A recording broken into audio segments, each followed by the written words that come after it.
Tiempo Internacional. El mundo en 7 días. El programa del Instituto de Relaciones Internacionales. Conducción: Cristian Reyes. Participan Norberto Consani y Juan Alberto Real.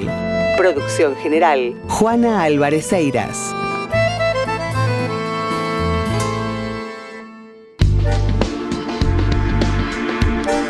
La actualidad global. El mundo en 7 días. Argentina a Nobón. La remota isla africana pide ayuda al gobierno argentino para incorporarse como Estado asociado. El primer ministro del autoproclamado gobierno de la isla de Annobón, Orlando Cartagena Lagar, pidió ayuda a la Argentina ante las graves violaciones a los derechos humanos llevadas a cabo por la dictadura de Guinea Ecuatorial, que estaría practicando un exterminio masivo de la población annobonés. Según Lagar, la remota isla de África Occidental de 17 kilómetros cuadrados formó parte del Virreinato del Río de la Plata y tiene un lazo incuestionable con la Argentina. En 2022, el pequeño territorio proclamó su independencia, aunque aún carece de reconocimiento internacional. La isla cuenta con recursos pesqueros, minerales y una ubicación clave en la ruta marítima internacional. El gobierno venezolano designó un gobernador en la disputada región del Esequibo. Tras los resultados electorales del pasado 25 de mayo, los venezolanos eligieron por primera vez a un gobernador y a otros 15 funcionarios para la región del Esequibo, territorio administrado por Guyana y reclamado por Venezuela. El resultado de los comicios pasó por alto los pronunciamientos de la Comunidad del Caribe y la Corte Internacional de Justicia, que abogaban por la abstención electoral. El ministro de Asuntos Exteriores de Guyana, Hugh Todd, aseguró que su país no se dejará intimidar ni amenazar por Caracas, mientras que el presidente Irfan Ali aseguró que las tropas están listas para defender cada pulgada del país. Alemania y Ucrania anunciaron el desarrollo conjunto de armas de largo alcance. El canciller de Alemania, Friedrich Merz, anunció el pasado 28 de mayo que ampliará la ayuda militar a Ucrania con la firma de una declaración de intenciones que permitirá a Kiev fabricar armas de largo alcance cuyo uso no estará limitado solamente al territorio ucraniano, sino que también podrán ser utilizadas contra suelo ruso. Las declaraciones del canciller alemán, que anteriormente se había mostrado dispuesto a enviar misiles de largo alcance Taurus, se alinean con las posturas de Francia, Estados Unidos y Reino Unido, quienes hace meses levantaron las restricciones para atacar con armas occidentales el territorio ruso. España propone embargo de armas a Israel en la cumbre sobre la guerra en Gaza. El pasado 25 de mayo, delegaciones y ministros de países europeos y árabes se reunieron en Madrid para abordar la guerra en Gaza y promover una solución basada en la creación de un Estado palestino. España, que ya había impuesto un embargo de armas a Israel, instó a otros países a adoptar la misma medida y le exigió a Estados Unidos asumir un rol más activo en la resolución del conflicto. La Unión Europea y el presidente Donald Trump acordaron aplazar la imposición de aranceles. El bloque comunitario y el presidente de Estados Unidos acordaron prorrogar hasta el 9 de julio las negociaciones sobre la posible imposición estadounidense de aranceles al 50% a los productos europeos, prevista inicialmente para el 1 de junio. La entrevista de Tiempo Internacional. Estamos en diálogo con Leandro Albani, él es periodista. Ha escrito diversos libros sobre la cuestión del pueblo kurdo, Kurdistán, Crónicas Insurgentes, junto con Alejandro Haddad, Revolución en Kurdistán, la otra guerra contra el Estado Islámico, Mujeres de Kurdistán, la Revolución de las Hijas del Sol, junto a Roma Vaquero Díaz, y Kurdistán Urgente, Historias de un pueblo en resistencia. Leandro, buenas tardes, muchas gracias por estar con nosotros en Tiempo Internacional. Gracias por la invitación. No, es un enorme placer para nosotros. Es un tema que nos interesa muchísimo y no es tan conocido por la mayoría de la gente. Nos gustaría que nos contaras quién es el pueblo kurdo. El pueblo kurdo es una sociedad que se remonta a sus orígenes a la civilización sumeria. Desde ahí viene la evolución del pueblo kurdo. Sus orígenes están ahí. Es un pueblo originario de Medio Oriente que siempre mantuvo algunas características como rasgos comunales de organización social. Durante muchísimo tiempo y hace muchísimos años, las mujeres también eran un poco las organizadoras de la sociedad. Eso se fue perdiendo con el avance del patriarcado, estamos hablando desde hace miles de años, ¿no? Y el pueblo kurdo llega tal vez a su etapa moderna, si se quiere, dentro del Imperio Otomano, ocupando un territorio propio muy grande, y dentro del Imperio Otomano el pueblo kurdo se caracterizó por mantener bastante su autonomía, como otros pueblos que vivían bajo el control del Imperio Otomano, y eso se empieza a resquebrajar un poco a finales del siglo XIX, cuando también el Imperio Otomano empieza a derrumbarse, ¿no? Ahí empiezan grandes protestas del pueblo kurdo, demandando sus derechos, y los kurdos ingresan al siglo XX, sobre todo los kurdos que viven en la Turquía actual, muy reprimidos por la naciente República Turca, aunque algunas tribus kurdas también participaron en alianza con el Imperio Otomano y con el poder turco en el genocidio armenio y en el genocidio asirio también. Por supuesto, a esas tribus después la República Turca las traiciona, no les da lo que les corresponde o lo que les había prometido, y a su vez Europa principalmente deja de lado al pueblo kurdo después de haberle hecho algunas promesas de un Estado propio a través del Tratado de Lausana. Queda eso descartado totalmente, y el pueblo kurdo empieza a vivir en carne propia una represión sistemática del Estado turco principalmente. Pero ¿qué sucede? El pueblo kurdo, que en la actualidad se calcula que son 40 o 45 millones de personas, queda dividido en 4 países: en el sudeste turco, en el norte de Irak, en el norte de Siria y en el noroeste de Irán. Remarco lo de Europa porque yo considero que Europa tuvo mucha responsabilidad, no solamente lo que le sucedió al pueblo kurdo, sino en una transformación estructural dentro de Medio Oriente, ¿no?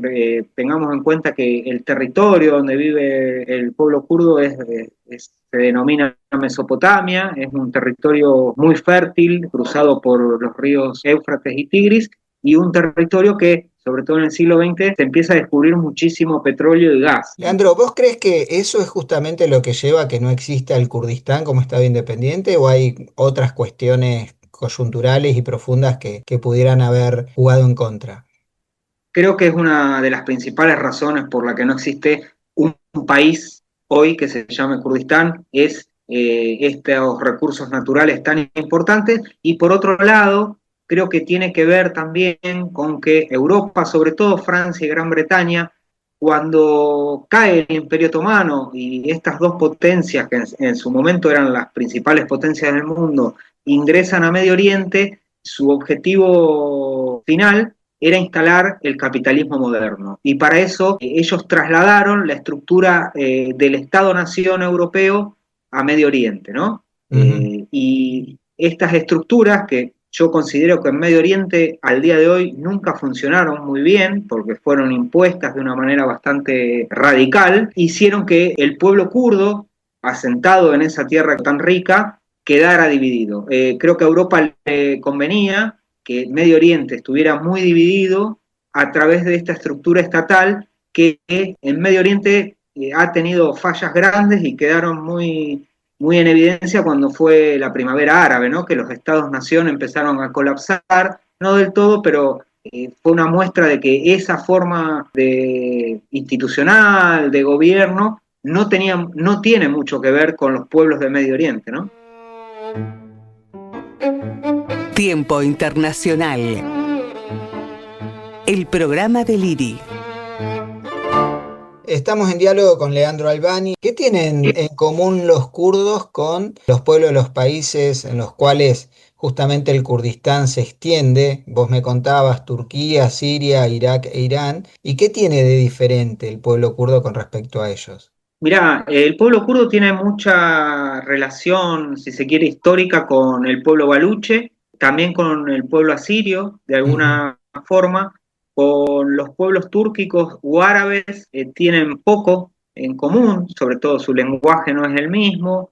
Sí, los kurdos tienen también muchas similitudes en su lenguaje y en creencias con los persas, pero con estos grandes pueblos como el árabe y como el turco no tienen mucho en común. Sí, lo que une a todos estos pueblos en Medio Oriente es la religión, ¿no? La mayoría del pueblo kurdo es musulmán, ellos profesan un Islam muy moderado, a diferencia de otras corrientes islámicas que son la expresión más radical y más terrible fue la del Estado Islámico o Claro. Al-Qaeda o las de las monarquías del Golfo, ¿no? Pero sí lo que hay, y creo que es interesante, digo, más allá de la diferencia de la lengua, hay muchos rasgos culturales similares, desde la preparación de la comida, rituales que tienen, que hasta te diría que son preislámicos, digo, como festividades, y sí una convivencia que durante muchos siglos fue dentro de todo fue buena, ¿no? El Imperio Otomano tuvo características muy terribles, pero también tuvo algunas características de permitir esa convivencia entre los pueblos. Y esa convivencia que yo creo que hoy sectores grandes del pueblo kurdo intentan recomponerla, saltó por los aires con la imposición de estos estados-nación y del capitalismo moderno en Medio Oriente. El pueblo kurdo ha sufrido, aparte de la represión de los turcos, una represión muy fuerte en manos del Irak de Saddam Hussein también, Sí. en su momento. Sí, sí, Saddam Hussein, cuando uno habla con algún kurdo o alguna kurda, lo nombran como el carnicero de Ujú. Kurdistán. Saddam Hussein tuvo la triste virtud de cuando utilizó por primera vez armas químicas fue contra el pueblo kurdo, hubo más de 5.000 muertos en ese ataque que hizo adentro del territorio iraquí, en la región kurda. Saddam Hussein fue realmente el régimen del partido Baas, fue muy duro. En un principio Saddam Hussein les había prometido cierta autonomía también, pero los volvió a traicionar. Sufrieron realmente situaciones muy terribles con el régimen de Saddam Hussein, que eso se revirtió de alguna manera, no por virtud de Estados Unidos, pero cuando Estados Unidos invadió Irak en el 2003, algunos partidos políticos kurdos lograron tener la región originaria de ellos un carácter semiautónomo, ¿no? Eso está adentro de la constitución iraquí, está legislado, y desde esa época existe hoy en Irak un gobierno autónomo kurdo que está dirigido por el Partido Democrático de Kurdistán, que es la expresión más fuerte del nacionalismo kurdo, ¿no? Un nacionalismo con rasgos de derecha, es bastante opresivo para el propio pueblo kurdo, pero en esa región, a partir de ese momento, se pudo hablar la lengua, hay escuelas, hay universidades donde pueden educarse en su cultura y en su lengua, hay medios de comunicación, y bueno, se conformó ahí un gobierno semiautónomo. Los hechos internacionales más importantes, analizados por docentes e investigadores del IRI en Tiempo Internacional. Estamos en diálogo con Leandro Albani. ¿Cómo es, Leandro, la convivencia con los iraníes? Vos me señalabas que comparten rasgos con el pueblo persa. Sí, El estado actual heredero del imperio persa es sí. justamente Irán. No sé si son también chiitas los kurdos, al igual que los iraníes o no. Y lo último que uno tiene como referencia es el fallecimiento de esta joven, que si no recuerdo mal era de origen kurdo, en manos de las autoridades Sí, persas por haberse colocado mal el sí. velo, ¿no? Sí. Mira, el pueblo kurdo, el 80% del pueblo kurdo es musulmán sunita, el otro Ujú. 20% es musulmán chiita.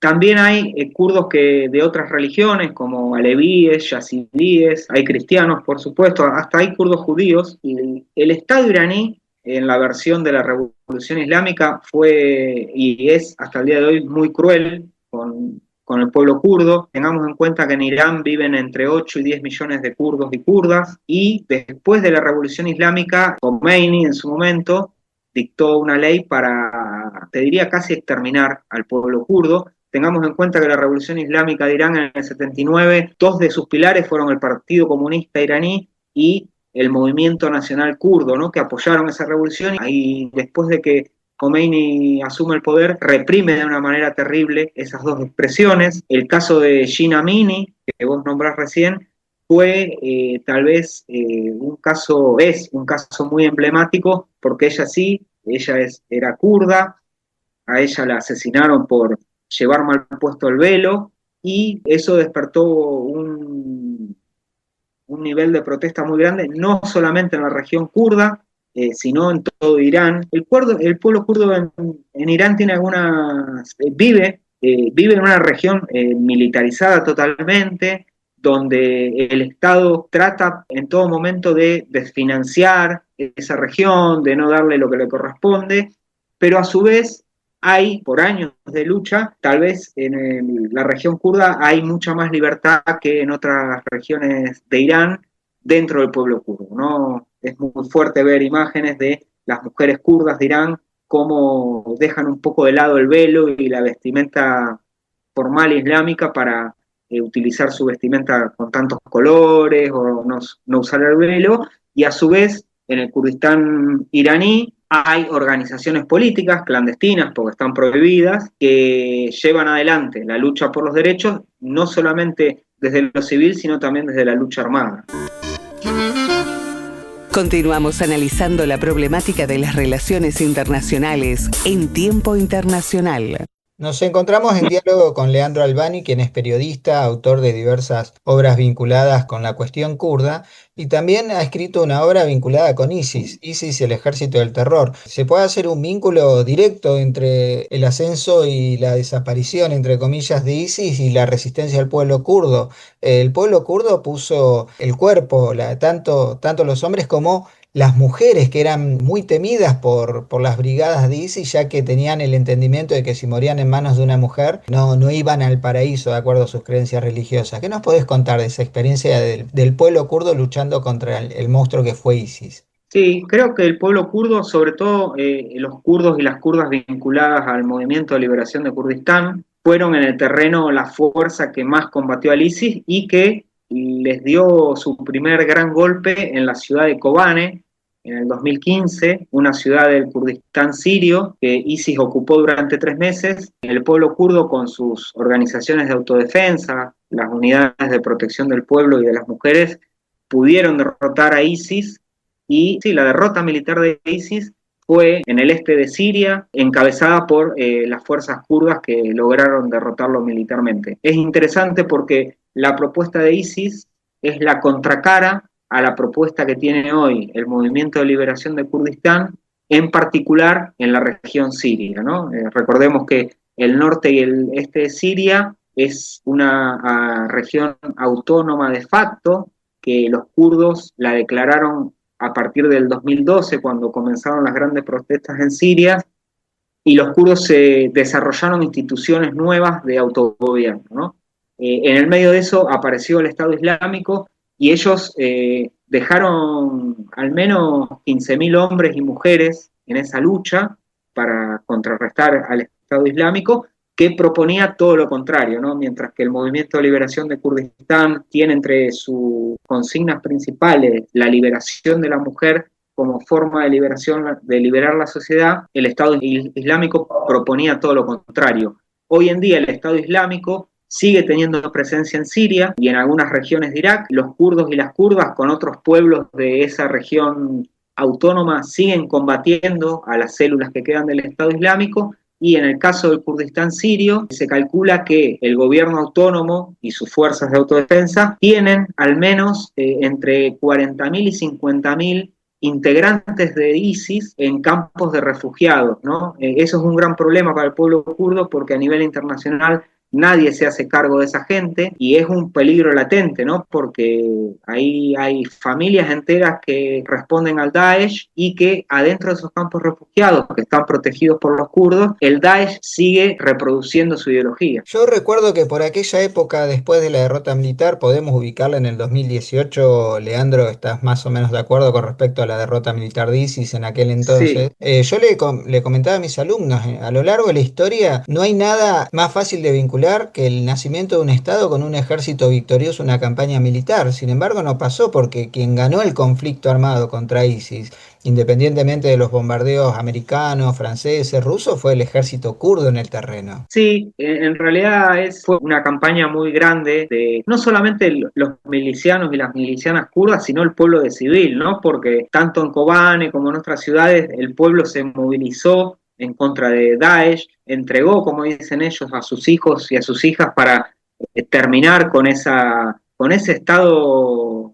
criminal que era el Estado Islámico. Y si bien a nivel internacional se reconoce a los kurdos y a las kurdas, sobre todo de Siria, su rol para derrotar el Estado Islámico, al día de hoy ellos no pueden lograr que a nivel internacional se reconozca ese gobierno autónomo que tienen, que realmente es una experiencia, te diría que única en Medio Oriente por su forma de organización, su forma de inclusión a otros pueblos que han convivido históricamente con ellos, como son los asirios, bueno, los árabes ni que hablar, los armenios, y pareciera que sobre todo las potencias mundiales, tanto Estados Unidos como China, como Rusia, como Francia, como Inglaterra, reconocen esa victoria militar de los kurdos, pero no quieren reconocer esa propuesta política y social que tienen los kurdos, que la están llevando adelante, ¿no? Así que eso da para pensar mucho de por qué los países no quieren reconocer un gobierno profundamente democrático e inclusivo, pero sí reconocen esa victoria militar. Leandro, me gustaría hacerte una pregunta que me surge en base a lo que me estás contando y no la tenía prevista. El pueblo kurdo, más allá de estas iniciativas de autonomía que existen en los diversos países, ¿tiene la idea de un futuro compartido más allá de estar en el territorio de Irán, en el territorio de Siria, en el territorio turco, en el territorio iraquí? Porque escuchaba como que las experiencias son diversas y como si hubiera varios Kurdistán o en realidad el pueblo kurdo es uno solo y quiere un estado kurdo. Mirá, el pueblo kurdo es uno solo, Ujú. indivisible, y yo siempre explico que dentro del pueblo kurdo hay dos grandes líneas ideológicas y políticas. El nacionalismo kurdo, representado por el Partido Democrático de Kurdistán, que gobierna la región semiautónoma del Kurdistán iraquí, que es un partido que propone un Estado kurdo independiente, con una estructura estatal como conocemos nosotros hoy a los Estados-nación, pero bastante reducido al Kurdistán iraquí y a alguna otra parte de Kurdistán, no mucho más que eso. Y por otro lado, hay una propuesta que es la del Movimiento de Liberación de Kurdistán, que su líder es Abdullah Öcalan, que está preso en Turquía desde 1999, que su organización más importante y más conocida es el Partido de los Trabajadores del Kurdistán, que proponen crear en los países donde está el pueblo kurdo autonomías democráticas y ellos rechazan la creación de un Estado-nación kurdo independiente.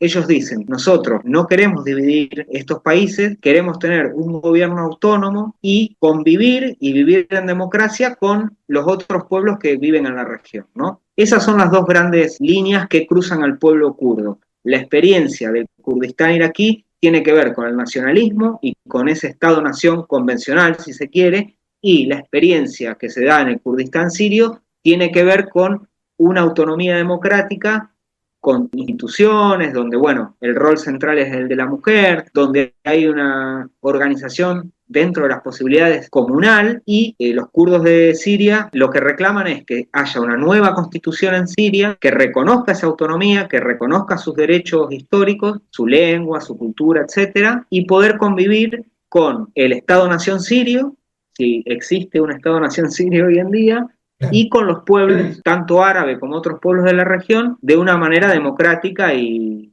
sí, sobre todo democrática. Ellos hacen mucho énfasis en democratizar la sociedad. Para ir terminando, Leandro, la cuestión del pueblo kurdo, como señalábamos al principio, no es una cuestión que sea de dominio público en nuestro país. Me gustaría que me contaras qué es lo que despertó interés de la experiencia del pueblo kurdo en vos para especializarte en su temática. Yo, como periodista, venía trabajando hacía bastante con el tema de Medio Oriente y no conocía nada del pueblo kurdo. Y en el 2013 me surgió la posibilidad de viajar a Kurdistán junto a un antropólogo kurdo que vivía acá en América Latina y él me invitó a viajar, me explicó un poco, investigué un poco porque realmente no conocía y viajé en el 2013 al Kurdistán iraquí, fui a hacer un trabajo periodístico de cobertura donde están las guerrillas del Partido de los Trabajadores del Kurdistán, estuve ahí varios días y ya cuando conocí esa experiencia y por supuesto pude estar con ellos y pude conocer la lucha que tenían y la gran historia que tenían, un poco cuando volví empecé a especializarme y a querer conocer mucho más sobre el pueblo kurdo. Creo que la lucha del pueblo kurdo también tiene muchos puntos en contacto con la lucha de los pueblos originarios de América Latina, por supuesto, tiene muchos puntos en contacto con la lucha de los movimientos de mujeres a nivel internacional, pero en América Latina en particular, y también porque entendí que, sobre todo la propuesta del movimiento de liberación de Kurdistán, era muy interesante frente a lo que nos dicen que es Medio Oriente, sobre todo lo que nos dice Occidente, que es Medio Oriente, pero también sobre lo que sucede en Medio Oriente con algunas expresiones del nacionalismo árabe o de algunos nacionalismos que mostraron, sobre todo en la última década, muchísimas limitaciones para seguir avanzando como países, ¿no? Entonces siempre me pareció muy, muy interesante eso. Leandro Albani, periodista e investigador sobre la cuestión kurda y que ha escrito múltiples obras sobre el pueblo kurdo, así como sobre ISIS. Muchas gracias por compartir este espacio en tiempo internacional y por habernos ilustrado al respecto. Bueno, gracias a ustedes por la invitación. Actividades de los integrantes del IRI. Hola, buen día. Les habla Matías Caubet. Soy profesor en Historia y magíster en Relaciones Internacionales, miembro del Centro de Estudios Chinos y del Departamento de Eurasia de dicho instituto. Quisiera mencionar que la semana pasada tuvo lugar un evento de especial significancia, que fue el 80 aniversario de la victoria del Ejército Rojo sobre la Alemania nazi. En este evento, que se llevó a cabo en Moscú, asistieron varios presidentes y líderes a nivel mundial. Uno de ellos fue el presidente chino, Xi Jinping, el cual se reunió varias horas con el presidente ruso, Vladimir Putin.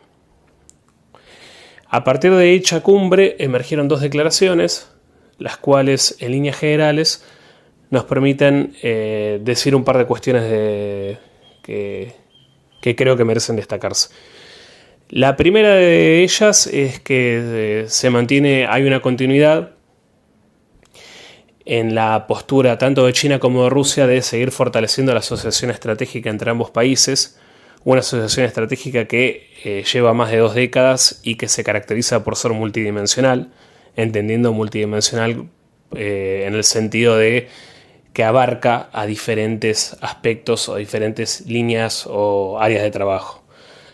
Cooperación en el ámbito comercial, cooperación en el ámbito económico, en el ámbito tecnológico, en el ámbito de la cooperación institucional, etc.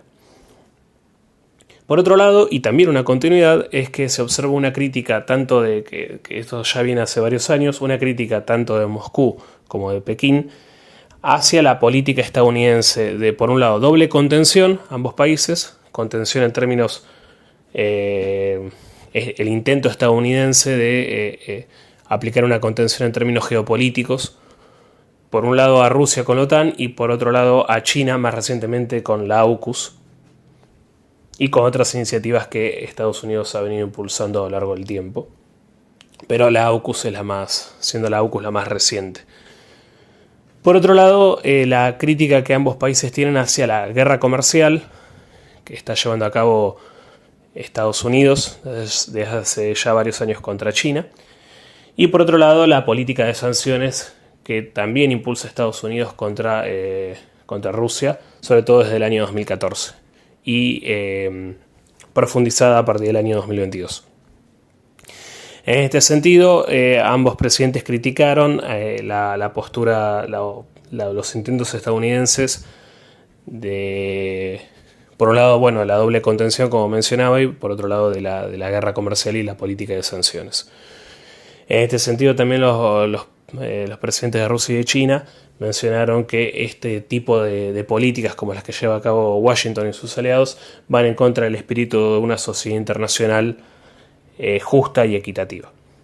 En líneas generales, ese fue el balance de la cumbre y de las declaraciones, las cuales resultan de especial importancia para comprender las dinámicas que se están dando en el sistema internacional actualmente.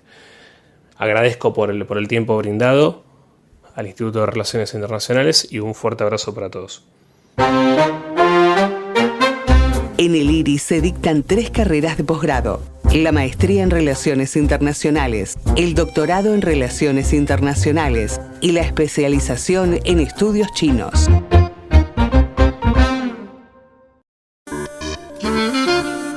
Continuamos analizando la problemática de las relaciones internacionales en tiempo internacional. Análisis de la actualidad en tiempo internacional. Buenas tardes, bienvenidos y bienvenidas a una nueva edición de Tiempo Internacional, El Mundo en 7 Días. Mi nombre es Cristian Reyes, el programa del Instituto de Relaciones Internacionales de la Universidad Nacional de La Plata, y como cada miércoles a las 19 horas Me acompaña el magíster Juan Alberto Rial. Buenas tardes, Juan. Buenas tardes, Cristian, buenas tardes para la audiencia. Y asimismo me acompaña también el director y profesor Norberto Consani. Buenas tardes, Norberto. Bueno, saludo a todos como siempre. Una alegría tenernos otra semana acá en el aire. Bueno, como cada edición o como cada miércoles, en este bloque de análisis vamos a estar hablando un poquito de las tres noticias que nosotros consideramos más trascendentales, ¿no? En esta coyuntura internacional. Hablaremos de esta sorpresiva solicitud que ha hecho esta isla remota africana Nobón con respecto a la República Argentina. Hablaremos también de estas polémicas elecciones en el Esequibo que siguen enfrentando a Venezuela y Guyana. Y también estaremos hablando un poquito acerca de esta cooperación industrial militar entre Alemania y Ucrania que promete modificar también el curso de la guerra entre Rusia y Ucrania. Bueno, ya comenzando, tenemos una noticia que creo que a todos los analistas o internacionalistas nos ha sorprendido mucho, ¿no? Esta cuestión de esta remota isla africana de África Occidental, la República de Anobón, que se autoproclamó así hace aproximadamente 3 años, que se ha separado de Guinea Ecuatorial y que ha pedido ayuda humanitaria a la Argentina, supuestamente por graves denuncias o violaciones a los derechos humanos. Ahora, quisiera preguntarles, en este caso, dado que es un caso, si se quiere, sui generis, ¿no? Porque también esta pequeña isla ha propuesto una especie de asociación con la República Argentina. Norberto, usted estuvo en Guinea Ecuatorial, ¿no? ¿Qué nos puede contar al respecto de esta situación? Cuando surgió este tema muy bizarro, este intento de asociación con la Argentina, buscando la historia en el Río de la Plata, que además junto con el Sahara son los únicos 2 países que hablan español en el continente africano.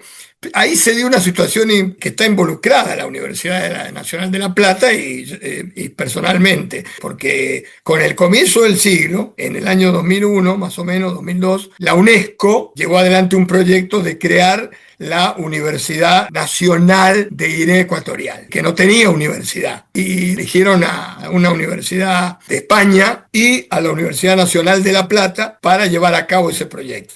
En ese momento, el presidente de la universidad, Diver, me designó a mí, que yo estaba al frente de la Comisión de Relaciones Internacionales de la universidad, para ir en representación de la universidad. Fui hasta Madrid y de ahí, porque es colonia española, y llegamos, y verdaderamente es todo una definición de lo que no es el tercer mundo, es el cuarto mundo, con unos niveles de pobreza increíbles. Creo que el proyecto se plasmó después en que está creada la Universidad Nacional de Guinea Ecuatorial, con una particularidad, que Guinea Ecuatorial está frente al Atlántico, tiene una parte que es una isla y una parte en el continente. Pero en ningún momento, y después de muchos años, se hablaba de esta situación, de esta supuesta otra isla dentro de la isla de Guinea Ecuatorial que tenía esa posibilidad de asociarse, toda la última información que hemos sido testigos estas últimas horas, ¿no? Y a esto lo relaciono con otro tema. Esto sí tiene mucho que ver con las relaciones internacionales, porque en su momento Kofi Annan, que fue secretario general de Naciones Unidas, en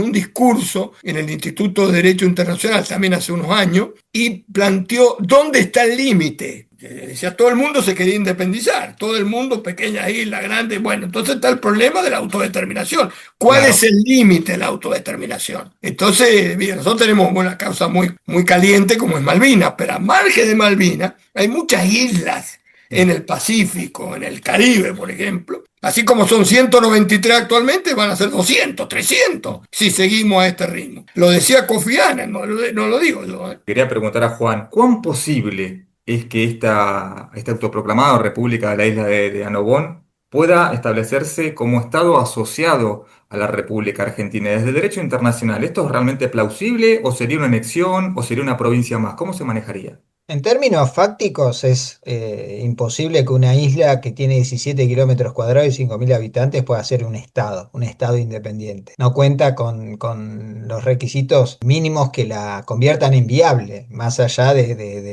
la voluntad de hacer pública la denuncia de un genocidio en marcha en manos de los FARC, como dicen ellos, y en términos jurídicos están reflotando algo que es el uti possidetis iuris, que tiene que ver con que en algún momento parte de África fue administrativamente también el virreinato del Río de la Plata, hablan de nación hermana con Argentina, pero se da de bruces con todo lo que Argentina ha sostenido internacionalmente, básicamente por el diferendo con respecto a Malvinas. Allí no hay un pueblo con derecho a la autodeterminación, salvo que forcemos el concepto de pueblo secesionista, que es víctima de una marginación de la conducción de la vida política del Estado central, como dicen los manuales de derecho internacional, y por otro lado ellos proponen esta cuestión de un Estado libre asociado o inclusive una provincia, estando a 8.000 kilómetros de la República Argentina, siendo ellos tan solo 5.000 en una isla de 17 kilómetros cuadrados. El tema de la posición argentina con respecto a Malvinas hace en términos jurídicos imposible plantearse seriamente esta cuestión.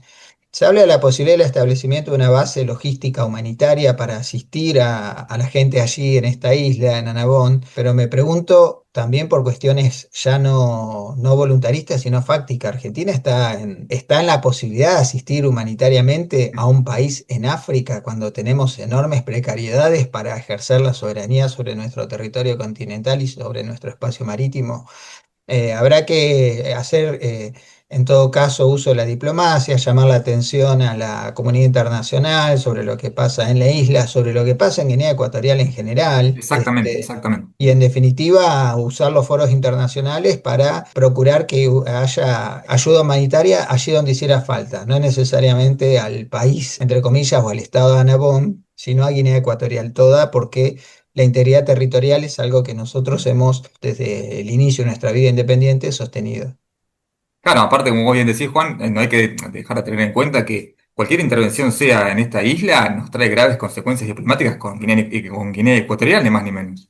Sí, y con los países africanos que son férreos defensores de este principio, en un espacio donde Argentina no tiene intereses relevantes, no es el área preferencial de acción de política exterior argentina, y en 2025 creo que comprarnos un problema tan solo por salir en los titulares, no creo que le entre en la cabeza a ninguno de nuestros dirigentes y mucho menos a los integrantes de la Cancillería, ¿no? Veremos cómo continúa todo este tema, obviamente lo seguiremos tratando en otras próximas ediciones porque es un tema muy interesante y hasta inédito. Continuamos con la actualidad global. El gobierno israelí anunció la creación de 22 nuevos asentamientos en el norte de Cisjordania. El ministro de Finanzas, Bezalel Smotrich, aseguró que Israel creará 22 nuevos asentamientos en la Cisjordania ocupada. Según la ONG Peace Now, se trata de la expansión más amplia desde los acuerdos de Oslo de 1993. Esta decisión se toma a pesar de que los asentamientos son considerados ilegales para el derecho internacional y representan un foco constante de conflicto entre Israel y los palestinos. Gran Bretaña, Francia y Canadá advirtieron que podrían imponer sanciones selectivas si Israel continúa con la expansión de los asentamientos en Cisjordania. La violencia ejercida por grupos yihadistas y bandas criminales deja un saldo de más de 10.000 muertos tras 2 años de conflicto. Según una investigación de Amnistía Internacional, la violencia ejercida por grupos yihadistas y bandas criminales en el centro y norte de Nigeria ha causado en los últimos 2 años la muerte de más de 10.000 personas y el secuestro de al menos 300, en su mayoría mujeres y niñas. En este sentido, la Organización de Derechos Humanos denunció la escandalosa inacción del gobierno del presidente nigeriano, Bola Tinubu, ante la crisis humanitaria provocada por la violencia intercomunitaria, producto del aumento de ataques de bandas conocidas como bandidos, que atacan aldeas asesinando y secuestrando a residentes. Francia e Indonesia, ambos países estrechan lazos culturales con un nuevo acuerdo de colaboración. Los presidentes Emmanuel Macron y Prabowo Subianto Jojo Hadi-Kusumo firmaron un acuerdo de asociación cultural que hace hincapié en la preservación del patrimonio cultural y el desarrollo de los recursos humanos. El nuevo pacto incluye la promoción de productos culturales como películas, música y textiles, y fomenta la colaboración entre instituciones de ambas naciones. También considera el desarrollo de museos y la digitalización de archivos como marco operativo para poner en práctica la visión cultural. La Asociación de Naciones del Sudeste Asiático busca formar un frente común para negociar los aranceles con Donald Trump. Tras el inicio de la cumbre número 46 de países de la ASEAN, que agrupa a las mayores economías del sudeste asiático en Kuala Lumpur, los estados que se vieron duramente golpeados por los aranceles de Donald Trump y la creciente incertidumbre global apuntaron a reforzar alianzas económicas estratégicas y avanzar hacia un posible acuerdo de libre comercio. Asimismo, buscaron consolidar un frente unido para negociar ampliando sus lazos con China y los países árabes del Golfo. Rusia acusa a Serbia de enviar armas a Ucrania. En un comunicado titulado «La industria militar serbia intenta disparar a Rusia por la espalda», el Servicio de Inteligencia Exterior acusó a Serbia, un aliado histórico de Moscú, que había mantenido una posición neutral sobre la guerra en Ucrania, de suministrar cientos de miles de proyectiles y millones de balas al ejército ucraniano a través de terceros países miembros de la OTAN. La acusación se produce días después de que ambos países prorrogaran un acuerdo energético por el cual Serbia paga precios inferiores a los de mercado por sus importaciones de gas desde Rusia. Continuamos con el análisis de la actualidad en tiempo internacional. Siguiendo adelante con el bloque de análisis, ahora vamos a charlar un poquito sobre estos sucesos del pasado 25 de mayo, estas polémicas elecciones en la región del Esequibo que enfrentan hace muchísimos años a Venezuela y Guyana. En este punto le quería preguntar a Norberto, ¿cómo ve de las relaciones internacionales esta actitud del presidente Maduro de crear una ficción o un municipio para establecer elecciones y designar un gobernador en una región que no le pertenece? Muy sencillo, es lo que hizo la dictadura militar con el tema nuestro de Malvinas, es buscar un tema exterior cuando hay problemas internos. Claramente lo de Esequibo tuvo durante mucho tiempo totalmente, Maduro no tenía para nada en cuenta la dirigencia política, digamos, venezolana, hasta que vieron la beta de levantar la cuestión nacionalista para transformar el tema del Esequibo en un tema nacional, en una reivindicación nacional, cuando anteriormente ya hay un fallo concreto, digamos, de que establece los derechos de Guyana. Será una colonia, será el trabajo que han hecho los ingleses, todo eso ya se sabía de antes, es la utilización de una verdadera autocracia o dictadura, si quieren ustedes, para resolver los problemas nacionales. Ahora, en este punto también le quiero preguntar a Juan, ¿no? Porque esta región, el Esequibo, que hace rato, bueno, que está en conflicto con ambos países, es una región también rica en recursos naturales. Tengo entendido que está metida ahí la ExxonMobil, ¿sí? Como petrolera, que tiene grandes problemas con Maduro para delimitar las zonas de extracción y exploración de petróleo, ¿verdad? Lo que Caracas dice es que el presidente de Guyana, Imran Ali, es nada más que un gerente de ExxonMobil. Son 160.000 kilómetros cuadrados los que reclama, que es prácticamente una tercera parte de Guyana, cuando en el pasado, junto con Chávez, Guyana negoció proyectos para la exploración y la explotación de los recursos de manera común. No vamos a entrar en detalle, pero en derecho internacional eso implica el reconocimiento implícito de la soberanía de Guyana sobre la región del Esequibo. La realidad es que se montó esta farsa electoral. La comunidad internacional estima que el 15% del electorado votó. Ellos dicen que fue el 42% y ganaron por el 90% de los votos. Difícil de creer. Es algo propio de las dictaduras. Pasaba con las elecciones en Egipto, pasaba con las elecciones en Irak, pasaba con las elecciones en Sudán. Ahora está pasando aquí, en Venezuela, como pasa en Nicaragua, como pasa en Cuba. Perseguir a los opositores, fraguar resultados. Y acá se llevó justamente este fraude, esta farsa electoral, a la elección de 24 gobernadores, entre ellos uno que es para la región del Esequibo, que ahora es la nueva provincia de Venezuela, que también el opositor que perdió las elecciones por el 92% en contra, supuestamente, denunció fraude y va a recurrir. ¿A quién? Me pregunto ¿A yo. quién? Claro. E internacionalmente nadie reconoce el resultado de estas elecciones, dado que la agrupación política, la coalición política de Corina Machado y de Edmundo González Urrutia llamaron al abstencionismo, y el abstencionismo fue lo que se vio en estas votaciones del 25 de mayo, y algunos líderes políticos de la oposición participaron en las elecciones: Guaniga, Capriles, Rosales, Requesens, pero la verdad es que la primera línea se abstuvo y el pueblo venezolano se abstuvo. Las encuestas previas señalaban que el 70% de los electores decían: ya voté el 28 de julio,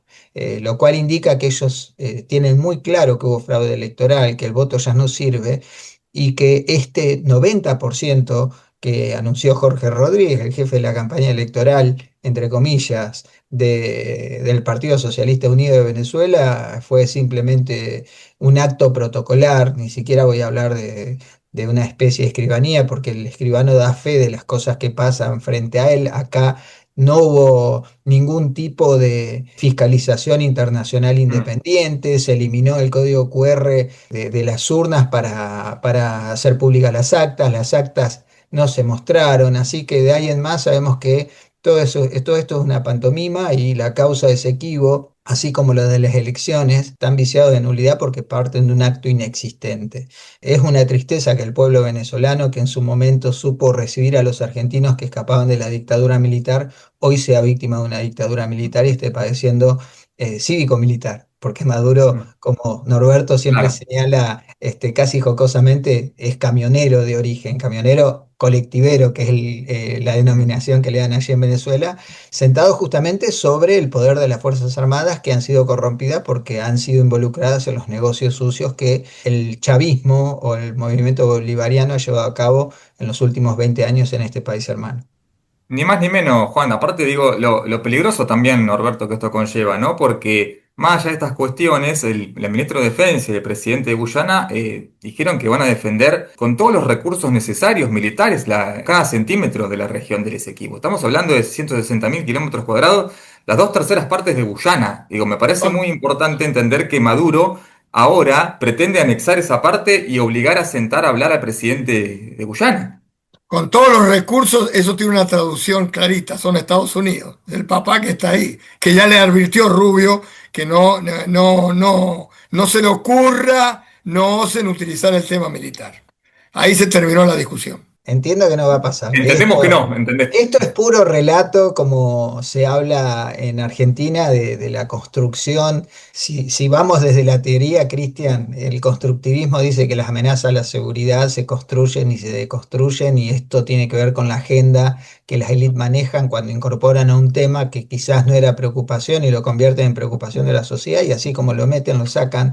Voy a ser un poco más brusco en este aspecto. Puro relato. O como dijo, si no recuerdo mal, Pipo Gorosito, el DT en su momento, Viri Viri, ¿no? Bis.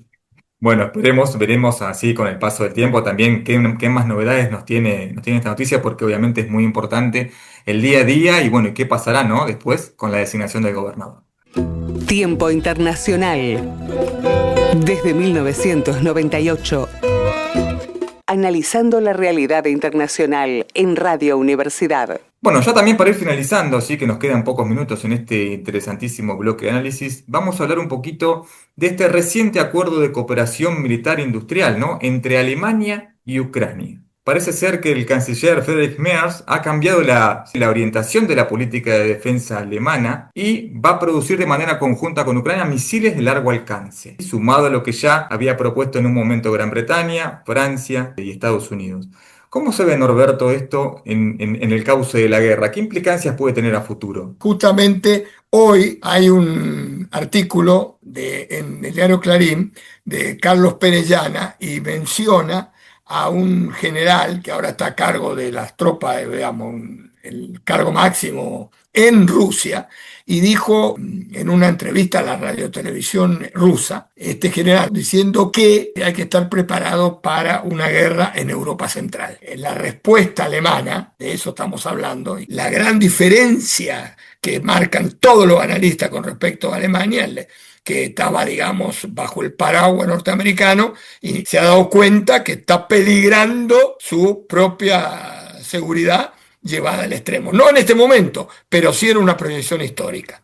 Estas declaraciones de este general ruso le dan toda el aval a esta preocupación, que tiene que ver obviamente con darle la mayor apoyo a Ucrania de una manera de atajándose ellos de lo que pueda pasar en un futuro no tan mediático. Ahora bien, en este punto, y ya preguntándole a Juan, digamos, este cambio de orientación, digamos, de la política de defensa alemana no es menor, teniendo en cuenta quién es Alemania, este motor europeo que si bien está en recesión sigue siendo muy fuerte y hace poquito Friedrich Merz, el canciller, propuso que Alemania tendría que volver a tener el mejor cuerpo militar, ¿no? O ejército de Europa nuevamente, lo cual conlleva muchas reminiscencias históricas. Hasta hace poco tiempo también Alemania proponía enviarle los famosos misiles Taurus de largo alcance a Ucrania, ¿no es así?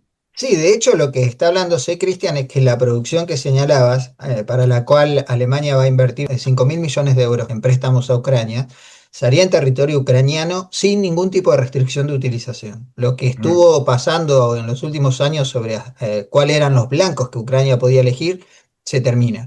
Y con respecto al sistema Taurus, que es el más avanzado que los misiles de largo alcance que puede ofrecer la tecnología alemana, Alemania prefirió no hacer declaraciones para no darle información a Putin sobre las armas que van a tener los ucranianos a su disposición. Hay algo extraordinario que está en marcha que tiene que ver con la búsqueda por parte de Europa de estatura geopolítica que había perdido bajo el paraguas protector del hermano mayor estadounidense, que ahora inclusive Alemania está en algún aspecto revitalizando lo que fue el germen de la integración alemana, el eje franco-alemán, porque de hecho está pidiendo que la protección nuclear se la brinde Francia, por ejemplo.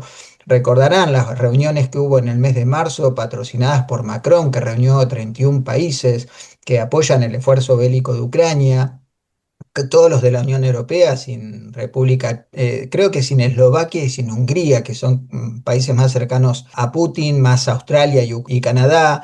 Después hubo una en el mes de mayo en Londres, y ahora inclusive ha habido declaraciones concretas por parte de los cuatro, ese cuarteto que trata de ser la voz de Occidente apoyando a Ucrania, con entre ellos Polonia, que ha aumentado el gasto militar al 5%. Hay muchos movimientos en esta materia en Europa. Los desplantes de Donald Trump van a tener efectos en el mediano y en el largo plazo probablemente, como el profesor Consani señalaba. Alemania se apresta a ser la primera potencia convencional del continente, a unas sabiendas de que no tiene voluntad de ser potencia nuclear, pero entiende que ya con la presencia de los británicos y los franceses de su lado, ese tipo de protección estaría garantizada, y los polacos tratando de reconvertir su rol en la historia de la Europa reciente, que van a terminar dándole a Europa aquello que nunca tuvo, cuando se decía que era un gigante económico y un enano político. Va a terminar convirtiéndose Europa en una potencia completa de acuerdo a los estándares de Kissinger, ante la bofetada que Vladimir Putin le propinó a Occidente invadiendo Ucrania aquel 24 de febrero de 2022. Alemania se ha comprometido con Ucrania en esta misma reunión a desactivar el proyecto del Nord Stream 2. Inclusive la idea es seguir apoyando no solo económica sino militarmente a Ucrania. Esta reunión que se dio con Volodymyr Zelensky, recibido con los máximos honores, más la visita que hicieron los presidentes de este cuarteto viajando en tren hasta Ucrania, para mí es altamente simbólico. Hay grandes cambios y estamos siendo testigos de épocas fascinantes, aunque uno desearía que así no fuera. Así es, nos está acabando el programa, pero antes quería decirle, como siempre, como cada miércoles, a nuestra audiencia que nos puede escribir a tiempointernacional@iri.edu.ar. Les agradezco a los dos, sí, seguiremos con todos estos temas de coyuntura internacional el próximo miércoles. Les mando un saludo y estamos en contacto como cada Gracias, miércoles a las Cristian. 19. Hasta pronto. Buenas tardes. Hasta la próxima. Tiempo Internacional. El mundo en 7 días. El programa del Instituto de Relaciones Internacionales.